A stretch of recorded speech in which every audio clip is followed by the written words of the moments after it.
I love the hunting in the packs. Like Jay said, they're quick, they're fast. I mean, shit, you really can't beat them.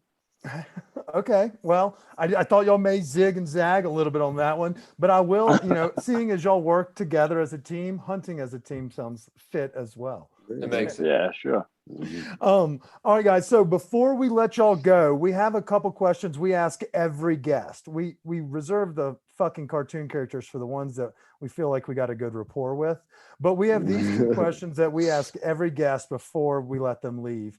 And that question is actually sponsored by the Seed and Smith Dart Pen, another local company similar to Cherry, but it's our favorite cartridge and pen. It strokes like none other, and you can find them. Go to www.seedandsmith.com or check Weed Maps for the nearest locations to you. All right, so the first question of the night is the Stone de Petit question of the week. And that is, let's say you had a long day. You maybe weren't able to swing through Rome's and grab a drink or a bite on the way home.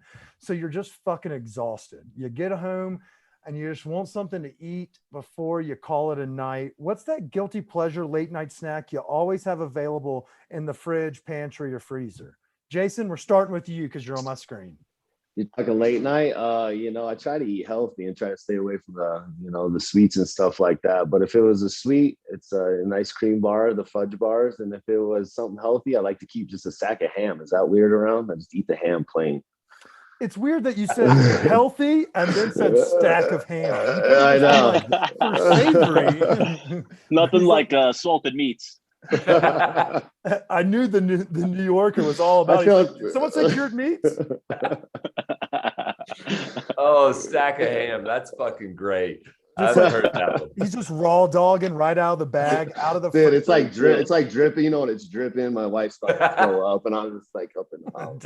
He dangles it like it's like lecture and some skin. Yeah, if I'm feeling a little queso, I'll throw some processed cheese on there, which isn't too good for you, but roll it up, Now, see, that would have been a more normal thing, but having you just cut pieces of bacon or of ham is so much more fun to picture. I mean, I'll do turkey once a week, or 1 week out of the month. Switch You're it up. lying now. Oh, it's healthy. I just wrap up some cheese and ham. It's like, but I'm mixing some turkey. Lightweight. Well, Anthony, good luck beating that. Jason made the hammer down. All right, so ice cream I'll sandwiches and ham. I'll answer it like Jason because we both kind of go on the healthy kick, right? So okay. Usually guilty pleasure. I always have rainbow cookies.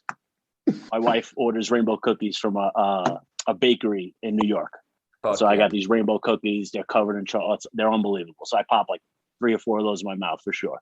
That's the one that's like stacked in the Italian colors. Yes. Yeah. Okay. You don't have a place in Colorado you can put the people on? You have to outsource that ish? I outsource them. They're moist. Oh, it's unbelievable. Okay. Interesting. It's the way to go. Sorry for our listeners. Our East Coast listeners are about to think you're going to put them on a gym. And then the healthy part is Jason can attest to this. I drink raw egg whites. Yeah. And that's my healthy. He got me onto that too. I just drink them right out of the carton. We never said fucking healthy. We said late night snack after a long day. I mean, usually that's what I drink at night. Eggs when you get home? Yeah. The fuck? Yeah. Carton of egg whites, man. Just fucking shoot them down. A carton? Yeah. Yeah, a little half carton. Boom. Yep, they got the flavored ones too. Those muscle eggs, they got like cake batter and some creme brulee. Just eggs, delicious. Me and Anthony love it. Chris, can you see how big their arms are? Of course they're eating fucking eggs raw. They're the size of my fucking throat. They're huge. It's like my head. Do we need to start doing this after a night of debauchery? Like, I'll just pound some egg whites? That's it, bro. It's just, I'm telling you, it's great. Yeah. Everyone thinks it's horrible until you try it. I'm telling you. Yeah. Have you ever had Popeyes, guys? Let me put y'all on some shit. Oh shit, that's great. That's great. Good. Well, okay, before I would be remiss, Anthony, if I didn't at least put you, and Jason could probably attest to this place, Grandma's Goodies on Harlan and Wheat Ridge. It's an Italian woman's bakery where she does a lot of desserts, and then she does these like thick fucking pizzas. The pizzas are all right, but if it's your first time there, they give you free garlic knots, and they're the size of your forearms. They're huge. But she has killer love desserts. So give her a whirl. Yeah. If you are, Okay. an Italian that's looking for that Northeast itch, Well, that's all I can say. I don't know. Maybe I could ask you a question. Sure. What would you say is your best pizza? Local. Man, so it depends on what vibe I'm going for. So this is y'all may have me for 40 minutes because I could soapbox this. Sure. I love the original J's out of 715 Club for my thin crust late night slice window. I love Blue Pan for my Detroit. I love Blue Pan. Yeah. Pizzeria Louie is a sleeper that not a lot of people think about. Okay. And it's in Lakewood, and it's like a jam band themed bar restaurant. Sure. Not very many seats, like maybe 2 or 3 tables, and they're just playing Fish, Grateful Dead, and pumping out Neapolitan style. So it depends on the variety. If I'm going for y'all's type, I go to Original J's inside of 715 Club. But all right, cool. I got to check that out. I know Fat Sully's does a good just one slice of them. Okay, yeah. So 715 is better than Fats or Atomic Cowboy. Oh, nice. All right. I'll vouch for that. And cool. I've been told, and this is that same guy that put me on Carmine Leonardo. He says that there's a place up in Longmont called Rosalie's. Okay. It's about 40 minutes, and he's a Philly guy, and they have tavern style, Chicago. Yep. They have New York style thin, and then they also have a Detroit. And he says it's the best pizza in Colorado. But up until today, I had a day job that required me to fucking work. So I'm going to get my ass up there soon enough now that I'm able to kind of research the city. So ask me again in 2 weeks. It may be different, but that's what I've been told from a fellow East Coaster as yourself. Cool. Chris, what about you? What's your pizza? I mean, I'm kind of in your boat too. It depends on what I'm craving, but just with convenience here more so, Fat Sully's is good. Like the slice window really satisfies the need. But dude, I mean, like if I'm looking for like a nice night in, getting delivery, like Blue Pan, like if you're gonna sit there and watch a movie, you can get one of those pies and you're good. The Brooklyn Bridge is the heater. Nice. So is that Louie that has the hot peppers on top of it. We had that last week, and we shouldn't be campaigning for Blue Pan because they're in the middle of our March Madness Elite 8 right now. So if anyone listens to this on Tuesday, they're going to see that we may have a little bias, but that's life. Jason, you know the lay of the land better than any of us. Did we miss a pizza place that's fantastic? No, you guys I've been to most of those, and I'm up north in Thornton, so I keep it a little close. I do Perry's Pizzeria. We did an episode with them, Chris, remember? Yeah, the Avery train where they got a bunch of stuff besides pizza is why we go there, and it's a nice big place as well, so you don't have to wait on Friday and Saturdays, but it's delicious. I love it. Better there than delivery, so I would never deliver it really, so it's one of those places that doesn't travel well.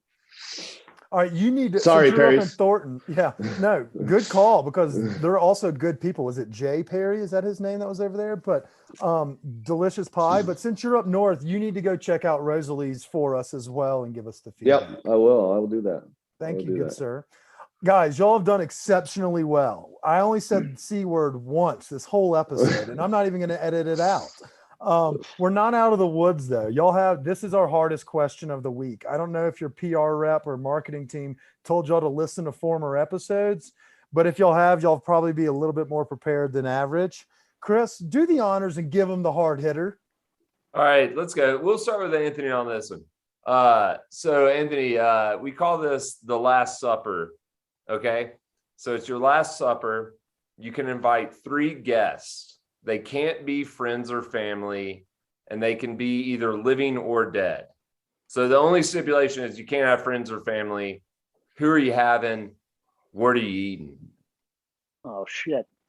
He didn't listen, Chris. He did not do his homework. 3 people, can't be friends or family.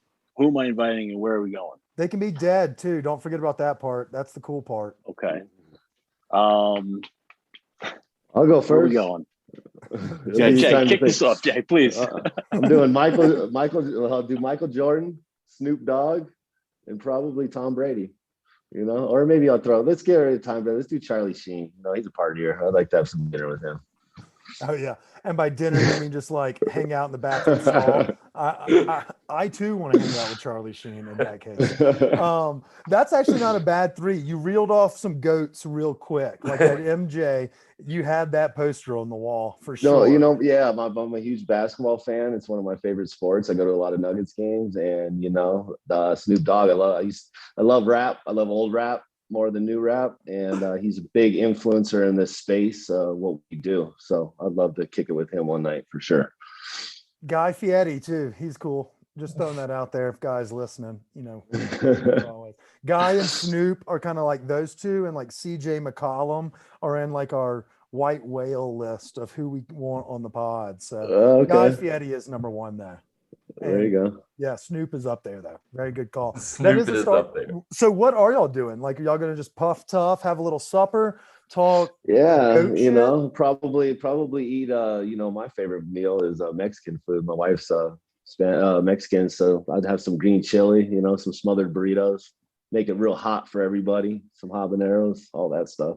Time out. We were just talking about this. Chris just got back from New Mexico, and as a native, you'll have to speak on this as well. What the fuck is the deal with everyone sucking green chili dick around the mountain region? Like New Mexico, it's a Southwest. It's a Southwest thing. It's a Southwest thing. We were red chili folk growing up, so I'm just curious. What is it? Are you? Yeah, it's just a Southwest thing. My wife's mother is from New Mexico, so it started down there. You know, and it's weird. It's barely in Arizona. It's mostly New Mexico. A lot in Colorado because it's cold. I think it's nice to eat a nice bowl in the winter. And then you go over to Texas, and they're like, "What is it? Green chili?" And they're giving you a side of tomatillo, and you're like, "This ain't green chili." You know, so it's definitely weird how it's regional. Okay, so if before we get to Anthony, let him stew on it. It looks like he's about to chuck some egg whites and really marinate on the idea. Egg whites, Mom, quick. If it's not made in-house, it sounds like you may have, you know, y'all may make it at home sometimes. Who has the best green chili in Denver to eat it as a bowl or to have it slathered over a burrito? Either way, give us some insight and be partial. Be biased. You know, I love Santiago's. That's an original here too for a burrito to smother. To smother. As far as a bowl, what is that place down the street, Anthony? The Copper Top down here over on Broadway. They got a real nice bowl. Copper Pot. Yeah, Copper Pot. Okay. They got a really good bowl. And then, you know, Evergreen has that green chili cook-off every year. So they like to go up there and taste everybody's green chili. It's a fun event. They got red and green for you too, Kendall. You could do the red. Oh, well, thank you. I appreciate it. And you called me by my government name. So now I'm audited by the IRS. They're probably kicking our door for our legal weed dinners. Thanks, bro. Jason, do you if you're given the option, do you ever go Christmas style? Oh yeah, sometimes I'll do a little bit of both. Yeah, not very often. I'm not a red chili guy, you know. Even on the shut us down, Chris. Even on the red enchiladas or enchiladas, I sub green chili on my enchiladas too. This is what we were talking about in the intro, Chris. I don't get it. Just don't get it. Red is king where we grew up. So when I came out here, I agree that Santiago's, like when you get the burrito and it's like kind of in a small shell, like sleeve, and it's coated in that stuff, and you get the hot, it's good. It'll clean you out too. It'll clear septum. It'll clear everything. It'll get you all right. But I just don't get it. Red. You gotta be. All right. Well, Jason, you were a good sport up until you used my government name. I just looked at it. You're good. I'm Kip, Anthony, so don't fuck this up. You got it. I'm just kidding. The world knows what my name is.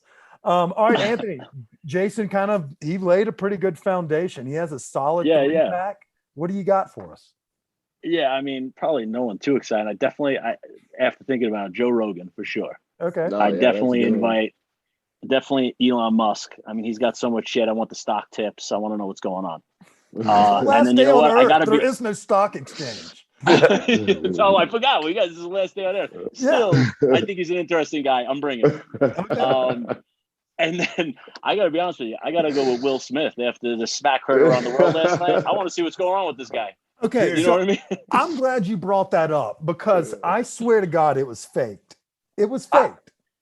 At first I thought it was, but man, he was fucking pissed. But that smack, the fact that Chris Rock stood up there and took that, I think it was Chris Rock's reaction to it is why I think it's real. Like this guy was just like, what the fuck just happened? Like, are we stopping? Am I keep going? What do I do? You know, he didn't know.